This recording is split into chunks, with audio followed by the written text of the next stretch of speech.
Jadi gini Ki, kemarin kan kita berdiskusi ya tentang perdebatan gitu. Yang saya garis bawahi untuk pembahasan saat ini yaitu tentang usul itu tadi Ki.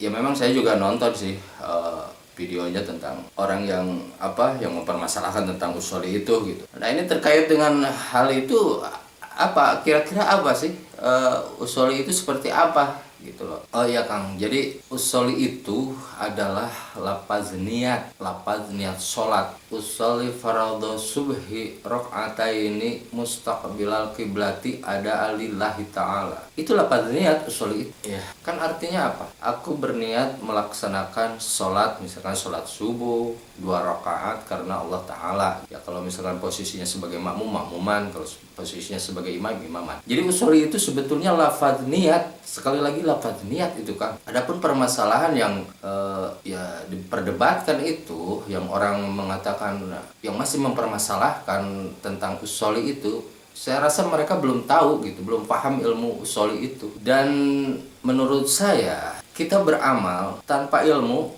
maka apa artinya amalan kalau tanpa ilmu? Ya, itu kan hal sepele sebetulnya. Hanya mempermasalahkan usoli. Berarti dia kan ilmu untuk ibadahnya buat dia itu saya rasa kurang gitu loh. Lagi pula hal itu nggak perlu sebetulnya dipermasalahkan, diperdebatkan bahwa ya disuruh nyari dalilnya tentang usoli buat apa gitu loh. Udah jelas kok itu lapaz niat. Oke, kita periksa dulu definisi sholat. Definisi sholat secara harfiah itu kan artinya doa. Itu secara harfiah.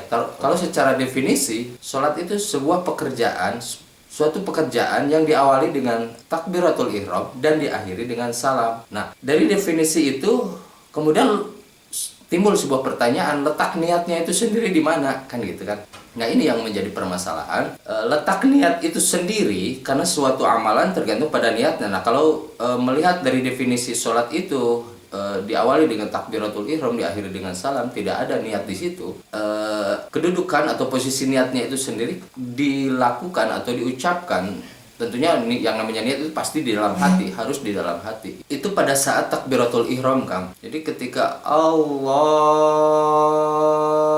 Akbar, nah ketika kita mengucapkan lafaz Allahu Akbar atau takbiratul ihram itu, hati kita mengatakan bisa memakai lafaz tadi ataupun memakai terjemahan.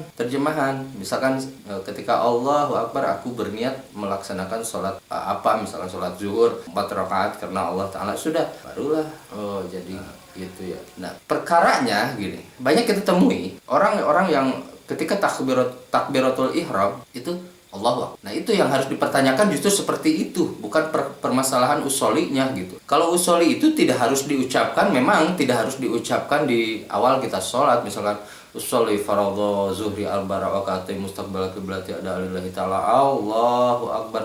Nah, kalau usolli diucapkan di awal kita, maksudnya sebelum kita melakukan takbiratul ihram, itu sebetulnya pemancing, Kang, pengingat bahwa kita supaya jangan keliru, supaya jangan salah, jadi dipancing gitu loh, diingatkan dengan lafaz usoli itu gitu loh, bahwa kita tuh melaksanakan sholat zuhur, sholat asar, sholat subuh, sholat isya, dan sebagainya.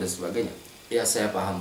Nah, terkait dengan hal itu, tetap yang namanya niatnya, karena niat itu selalu pasti di dalam hati gitu, karena memang rumusan niat itu dalam hati, tidak diucapkan melalui lisan gitu. Jadi meskipun orang mengucapkan lafaz usoli tersebut sebelum takbiratul ihram, tetap pada saat takbiratul ihram dia ucapkan juga lafaz niat, bisa itu diulangi lagi ataupun bisa terjemahannya. Itu maknanya usoli sebetulnya, Kang. Jadi sebetulnya nggak perlu lagi diperdebatkan kalau memang mereka itu memiliki ilmunya gitu loh. Nah, mungkin mereka ilmunya seperti apa saya juga nggak tahu gitu. Mereka belajar ngajinya di mana sampai mempermasalahkan usoli nggak usah dipermasalahkan, nggak usah diperdebatkan. Ya, itu tandanya bahwa mereka kurang ilmunya gitu loh. Ya, ilmu tentang usolinya kurang. Padahal simpel kok, kita semua bisa paham bahwa usoli itu lafaz niat yang istilahnya bisa diucapkan sebelum takbiratul ihram, berarti dia bukan niat posisinya. Tapi ketika kita mengucapkan lafaznya itu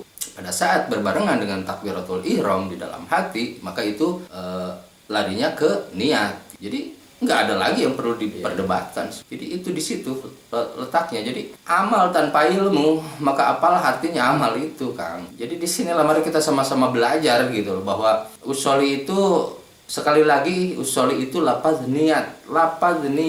Pengucapannya itu pada saat berbarengan dengan kita mengucapkan takbiratul ihram gitu. Jadi sudahlah, tidak perlu lagi berdebat atau mempermasalahkan usoli sampai mencari-cari dalil, menyuruh kita mencari dalil akan dikasih ini kasih itu apa itu anfaedah, itu ngapain gitu. Itu berarti kan kurang ilmunya kalau kayak gitu. Kalau mereka paham tentang ilmunya seperti ini gitu ya, saya bukan berarti sok pintar, tapi inilah ilmu yang saya miliki seperti itu tentang usoli gitu. Jadi jangan disalahartikan, wah ini harus pakai usoli, oh ini nggak usah pakai usoli, terus yang nggak usah pakai usoli mana dalilnya yang pakai usoli, begitu juga dengan yang pakai usoli, mana dalilnya kok nggak pakai usoli.